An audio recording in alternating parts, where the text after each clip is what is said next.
So mga kabatang bulilit. So ito nga po pala yung nakuha ni Papa. So sobrang labot lang. So ayan oh. Ayan oh. Kakarating nga po pala ng father ko. So yan. So may ginagawa nga po pala ako ngayon, trabaho. At ang ginagawa ko, nagsasapda. Ayan oh. Para titignan natin yung mga titignan natin kung patapos na nga po pala. At ito nga po pala, tingnan mo naman daw. Ayan. So yan, tapos na nga po pala. So ilalagay ko na nga po pala yung kaded.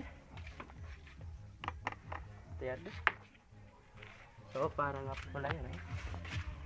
Ilalagay natin. Ayan. Na?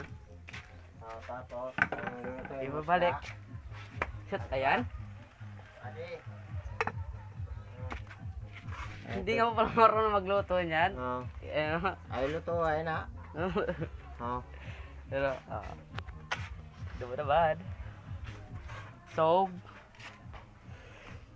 skip natin ito. Dito nga po.